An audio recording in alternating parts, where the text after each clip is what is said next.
ഇനി B J പിയെ കുറിച്ച് പറയാനാണെങ്കിൽ ബി ജെ പി ശബരിമല യുവതികളെ കയറ്റണമെന്ന് അഭിപ്രായമുള്ള പാർട്ടിയാണ് ആദ്യം.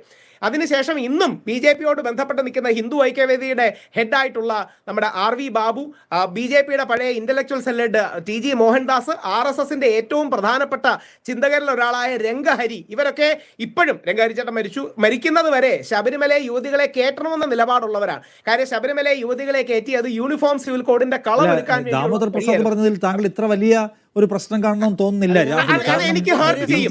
ഒരു രാഷ്ട്രീയ സംഗതിയായി കണ്ടിരുന്നു. നമുക്കൊരു സുവർണാവസരമാണ് പറഞ്ഞത് കേരളം കേട്ടതാണ്. അപ്പൊ അവർ വിശ്വാസത്തിനപ്പുറത്തേക്ക് അവരുടെ രാഷ്ട്രീയ ഉപകരണമാക്കി അതിനെ മാറ്റി. അപ്പൊ പിന്നെ അത് ചീറ്റിപ്പോയി എന്ന് പറഞ്ഞുള്ള പ്രശ്നം എന്താണ്? അതിനെ കുറിച്ചല്ലേ ബി ജെ പിയുടെ ശബരിമല പ്ലാനിനെ കുറിച്ചാണ് ദാമോദർ പ്രസാദ് സംസാരിക്കുന്നത്, വിശ്വാസികളുടെ ശബരിമല സെന്റിമെന്റ്സിനെ കുറിച്ചല്ല.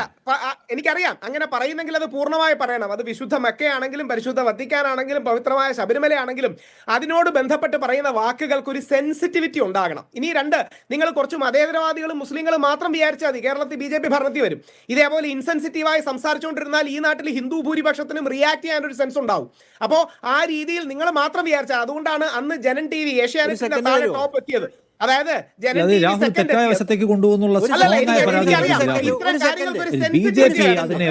ബി ജെ പി വിശ്വാസത്തിന്റെ ഒരു സംഗതിയെ കേവല രാഷ്ട്രീയ താല്പര്യത്തിന് പ്രയോജനപ്പെടുത്താൻ ശ്രമിക്കുന്നത് കേരളം കണ്ടു. ബി ജെ പിയുടെ ആ രാഷ്ട്രീയ പദ്ധതിയെ കുറിച്ച് പറയുമ്പോൾ ചീറ്റിപ്പോയി എന്നുള്ള ബാക്കിയുള്ള പ്രശ്നം എന്താണ്? ശബരിമലയിലെ അയ്യപ്പനെ കുറിച്ചോ അല്ലെങ്കിൽ അവിടുത്തെ വിശ്വാസത്തെ കുറിച്ചോ വിശ്വാസികളുടെ വികാരത്തെ കുറിച്ചോ അല്ല അദ്ദേഹം സംസാരിക്കുന്നത്. ശബരിമലയെ കുറിച്ച് പറഞ്ഞപ്പോ ഇങ്ങനെ പറഞ്ഞു, അങ്ങനല്ല. ശബരിമലയെ ഉപയോഗിക്കാൻ ബി ജെ പി നടത്തിയ നീക്കത്തെ കുറിച്ച് താങ്കളുടെ പ്രതികരണം എന്താണ്? അതൊരു സുവർണാവസരമാണ് എന്ന് ബി ജെ പി പറഞ്ഞതിനെ കുറിച്ച് പറയുമ്പോൾ താങ്കൾ ഈ ആവേശം കാണിക്കുന്നില്ലല്ലോ. സാർ അങ്ങനൊന്നും ഉദ്ദേശമല്ല എന്ന് പറഞ്ഞ മറ്റൊരു വിഷയം പോട്ടെ. അത് പറയുമ്പോൾ സെൻസിറ്റീവായി പറയണം. അതായത് ഈ നാട്ടിലെ ഹിന്ദുക്കൾ മതേതരവാദികളെന്നോ മതസൗഹാർദ്ദവാദികളെന്നോ ബഹുസ്വരവാദികളോ ആണ്.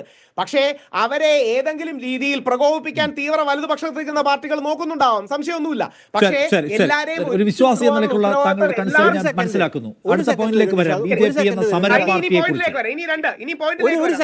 ഒരു സെക്കൻഡ് അതായത് ഈ ശബരിമല സുപ്രീം കോടതി വിധി വന്നതിന് ശേഷം രാഹുലെന്ന് അത് ഓർക്കുന്നുണ്ടാവില്ല, പക്ഷേ പിറ്റേ ദിവസം രാവിലെ ടൈംസ് ഓഫ് ഇന്ത്യയിൽ ഞാനാണ് ആ ഒരു ലേഖനം എഴുതിയിരുന്നു. ടൈംസ് ഓഫ് ഇന്ത്യ തന്നെ. അതിൽ ഞാൻ ഇന്ദു മൽഹോത്ര ജഡ്ജിമെൻറ്റിൻ്റെ അകത്ത് ഒരു പോയിന്റ് ഉണ്ട് ലോജിക്കലാന്ന് പറഞ്ഞ് എഴുതിയ ആളാണ്. ഈ മറ്റു പല ആൾക്കാരും വിമർശിക്കുന്ന കാര്യമാണ് ഈ ഇൻസെൻറ്റീവ് കാര്യം. അതിൻ്റെ അകത്ത് ലോജിക് ഉണ്ടെന്ന് ടൈംസ് ഓഫ് ഇന്ത്യ അങ്ങോട്ട് നോക്കി കാണാം. ടൈംസ് 2 ലേഖനം എഴുതി ടൈംസ് ഓഫ് ഇന്ത്യയിൽ ആ സമയത്ത്.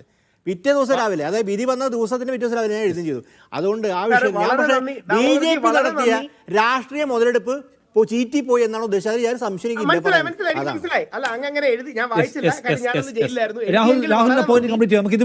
എഴുതിയെങ്കിൽ വളരെ നന്ദി. അതിന് 17 വർഷമായിട്ട് ഫൈറ്റ് ചെയ്തൊരു വ്യക്തിയാണ് ഞാൻ. അപ്പം ഞങ്ങൾ അതിനെക്കുറിച്ച് സെൻസിറ്റീവാണ്. ഇനിയും വിഷയം എന്ന് പറഞ്ഞാൽ ഇത്രയേ ഉള്ളൂ. അതായത് ബി ജെ പിയുടെ എന്തുകൊണ്ടാണ് നമ്മുടെ ഇല്ലാത്ത ലവ് ജിഹാദും ലാൻഡ് ജിഹാദും തുമ്മൽ ജിഹാദും ഉണ്ടെന്ന് ബി ജെ പി പറയുന്നത്? വിഘടിച്ച് കിടക്കുന്ന നായർ, ഈഴവ, പിന്നോക്ക വോട്ടുകളെ കൺസോൾഡേറ്റ് ചെയ്യാൻ ഇല്ലാത്തൊരു മുസ്ലിം ശത്രുവിനെ ഉണ്ടാക്കുക. സുരേന്ദ്രൻജിയോട് വ്യക്തിപരമായി അറിയുന്നവർക്കറിയാം, അദ്ദേഹത്തിന് ഒരു മുസ്ലിം വിരോധവുമില്ല. പക്ഷെ അദ്ദേഹം പറയുന്നതിന്റെ റീസൺ എന്താണ്? ഈ മുസ്ലിം വിരോധത്തിന്റെ പുറത്ത് ഹിന്ദു സമൂഹത്തെയും ക്രിസ്ത്യൻ സമൂഹത്തെയും ഒരുമിപ്പിക്കാന്നുള്ള തെറ്റിദ്ധാരണ 100% തെറ്റായ ധാർമ്മികമല്ലാത്ത പാത. ഇതാണല്ലോ വഴി. അത് നേരത്തെ ശ്രീ ലാല് പറഞ്ഞതിന്റെ മറുപടി അതാണ്. ശ്രീ ലാല് രാഷ്ട്രീയമായ കാര്യങ്ങൾ സംസാരിക്കാനാണ് കംഫർട്ടബിൾ. അതൊരു ഇടതുപക്ഷ സ്വഭാവമാണ്. പക്ഷേ ബി ജെ പി ഒരു വലതുപക്ഷ സംഘടനയാണ്, അല്ലെങ്കിൽ സെന്റർ റൈറ്റ് നിൽക്കുന്ന സംഘടനയാണ്. ബി ജെ പിക്കോ കേരളത്തിലോ കോൺഗ്രസിനോ കേരളത്തിൽ സ്പേസ് എന്താണ്? കരുണാകരൻ സാർ നിർമ്മിച്ചതുപോലെ സാമുദായിക പ്രാധാന്യമുള്ള സാമുദായിക ലീനിങ് ആയിട്ടുള്ള റൈറ്റ് വിംഗ് ഫോഴ്സസിനെ കൺസോൾഡേറ്റ് ചെയ്യുക. ഇവരെല്ലാം നിൽക്കുന്നതേ മാനേജ്മെന്റ് സ്കിൽസ് വർദ്ധിപ്പിക്കാനല്ലല്ലോ, അധികാരത്തിലെത്താനല്ലേ. അപ്പം ബി ജെ പിയുടെ ഏക സ്കോപ്പ് എന്ന് പറയുന്നത് ഈ ഹിന്ദു പ്ലസ് ക്രിസ്ത്യൻ വോട്ടുകളെ കൺസോൾഡേറ്റ് എന്നുള്ളതാണ്. അപ്പം ബി ജെ പി ഇപ്പോഴത്തെ പ്ലാൻ എന്താ? എനിക്ക് തുറന്നു പറയുന്നതിന് മടിയൊന്നുമില്ല. ബി ജെ പി ഇപ്പോഴത്തെ പ്ലാൻ എന്ന് പറഞ്ഞാൽ നായർ നസ്രാണി വോട്ടുകൾ സമാഹരിക്കാൻ വേണ്ടി കോൺഗ്രസ് ഇല്ലാതാകണം. അതിനുശേഷം നായർ നസ്രാണി വോട്ടുകളും കൂടെ ഈഴവ BDJSന്റെ വോട്ടുകളും കിട്ടി പ്രതിപക്ഷമായി മാറണം. അങ്ങനെ പ്രതിപക്ഷമായി മാറിയതിനു ശേഷം CPM-ആയിട്ട് നേരിട്ടൊരു ഫൈറ്റ് വരണം. CPM-ലുള്ള പിന്നോക്ക ഹിന്ദുക്കളും മുസ്ലിം വിഭാഗവും ഒരു വശത്തും ബാക്കിയുള്ള സവർണ ഹിന്ദു ക്രിസ്ത്യൻ ഇവർക്ക് സമാഹരിക്കാൻ കഴിയുന്ന ബാക്കി ആൾക്കാരും വരണം. ഈ പോളറൈസേഷൻ അല്ലേ ശ്രമിച്ചുകൊണ്ടിരിക്കുന്നത്? ഇത് നമുക്കൊന്നും അറിയാഞ്ഞിട്ടൊന്നും അല്ലല്ലോ. അപ്പൊ യഥാർത്ഥത്തിൽ ഈ റൈറ്റ് ലീനിങ് പാർട്ടികൾക്ക് കരുണാകരൻ സാറിന്റെ മിതത്വം ഉണ്ടെങ്കിൽ, ശ്രീധരൻപിള്ള സാറിന്റെ മതസൗഹാർദ്ദ ലൈൻ ഉണ്ടെങ്കിൽ ബി ജെ പിക്ക് സ്കോപ്പ് കൂടുതലാണ്.